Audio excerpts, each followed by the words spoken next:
Well, good evening, everyone, and welcome to the Larry Parks Show. I'm Larry Parks, and I've titled tonight's show, Cheating Workers Out of Their Pensions. And this is a follow-on show to one that I did a few months ago called Public Pensions in Peril, and I have some really shocking stuff to show you.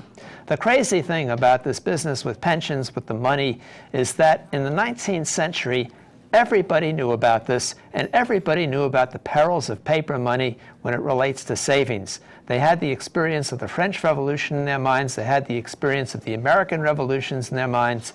Everybody knew about the debacle with John Law.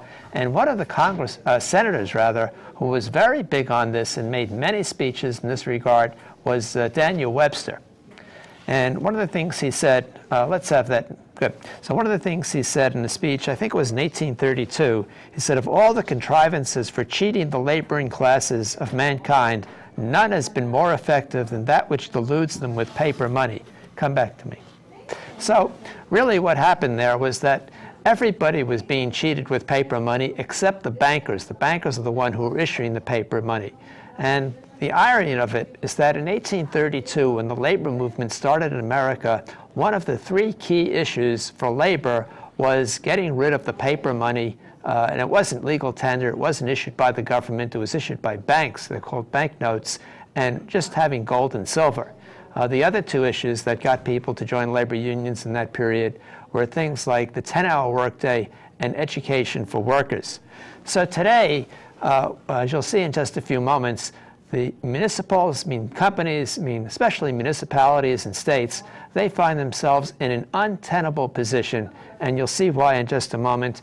And what's happening in the major media is they're starting to reposition pensions in a way so they don't have to pay them.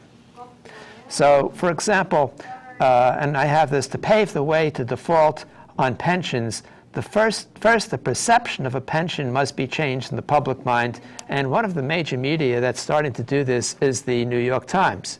So here's a quote. The New York Times is now repositioning pensions as money, instead of money is earned and deserved to something else, and they call it legacy costs. And they had an article which I wrote about, and I think I did a television program on it. They had an article by this woman, Mary Walsh, who covers labor and pensions. And in this article, she said stuff, I don't know why the whole labor movement didn't come down on it hard. She said, like defaulting on a loan, terminating a pension plan significantly lightens a company's balance sheet. The business instantly becomes more valuable because it does not have to use cash flow to pay for past mistakes. So in other words, what she's saying here is that the pensions are really past mistakes. Well, how do you get rid of past mistakes? Well, you don't do them. And what's happened is that the municipalities have indebted themselves and made promises so great they can never be kept.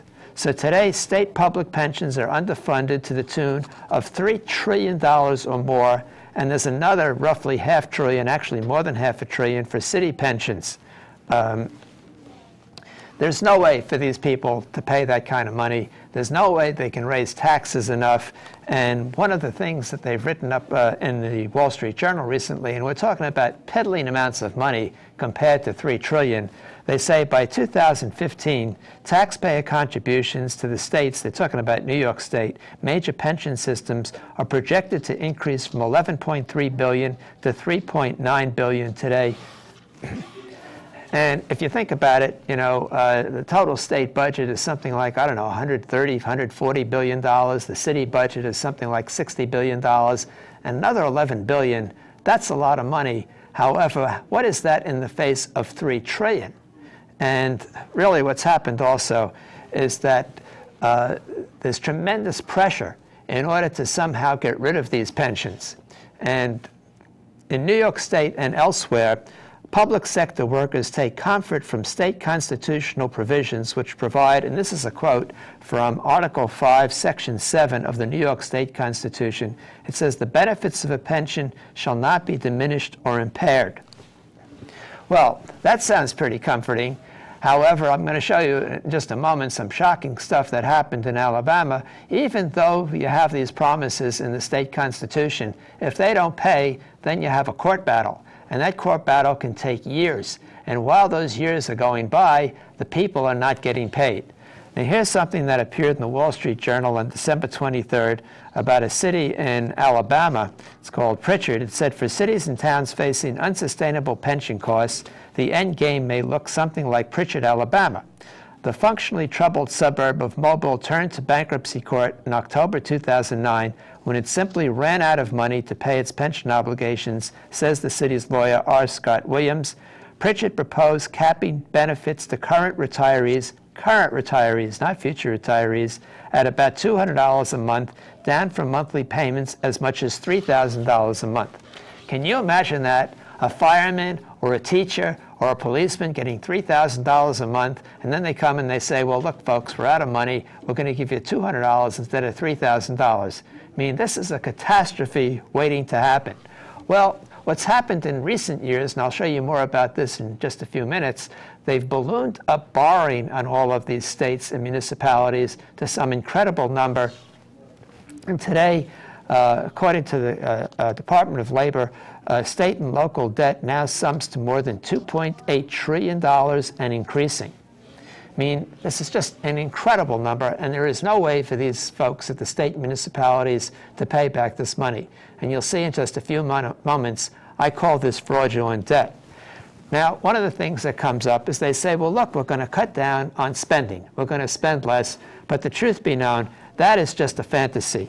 And here's a quote from Richard Ravitch. Ravitch was the one who helped engineer the comeback of the New York City in the 1970s. In the last administration, he was the deputy governor, lieutenant governor rather, under Governor Patterson. So here he's quoted as saying, nobody has a direct interest in cutting public expenditures. Politics in America has always been a matter of people running for office on the promises that they're going to confer more benefits. And all of a sudden, we can no longer confer new benefits, let alone pay for all the benefits that we've already obligated ourselves to pay. So in other words, what he's saying is, we can't pay. Well, now what? There we go. So how are all of these obligations going to be met? And they're going to be met, and I have another couple of quotes coming up for you, in the time-honored way, and that is to inflate the currency. Now, when we inflate the currency, what happens is the banking system, and I'll have more to say about that in just a few minutes, creates a bunch of money out of money, a bunch of money out of nothing. It's loaned to the government, but when they create money out of nothing, it depreciates the purchasing power of money that exists, and more importantly, it depreciates the purchasing power of money that's been promised for future payments, your pensions. So in other words, they create all this money out of nothing, and the money loses value, and they pay you off with the valueless money. Now, the Federal Reserve has done a little study on this, and this data comes from the Federal Reserve, and this shows the depreciation of the dollar from 1949 to 2008. It's lost about 90% of its purchasing power during that roughly 60-year period. I call this stolen labor.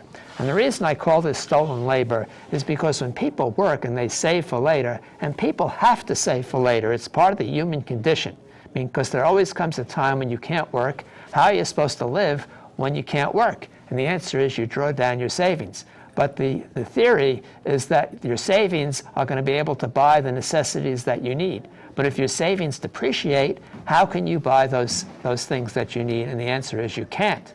And so we have an example in Russia in 1998 when the Russian ruble collapsed from something like 6 rubles to $1 to 6,000 rubles to $1. I used to have an acquaintance. His name was Paul Klebnikov. Paul was the editor for Forbes in Moscow. He was murdered in Moscow. But one of the things he told me, when the Russian ruble collapsed, longevity went down 5 years for men, 4 years for women. So if you're old and you can't buy medicine, you can't buy food, you can't buy shelter, how do you live? And the answer is you don't, and you die. And one of the things that's happened also here in America is that the monetary authorities, specifically the Bureau of Labor Statistics, they have phonied up the Consumer Price Index. And I've done whole programs on this, but I just want to highlight for you one of the slides from that series. This is a chart put together by John Williams of shadowstats.com. Williams is a famed foundation scholar. He is a former establishment economist with clients like IBM and Boeing, and he's in retirement now, and so he started doing this shadowstats.com, and he's calculated the consumer price index on a consistent basis before they started making changes in the 1980s. Those changes were changes in the methodology. And they've added things that nobody can understand: hedonic pricing, geometric chain weighting, substitution, all kinds of things to make the CPI look less than it is.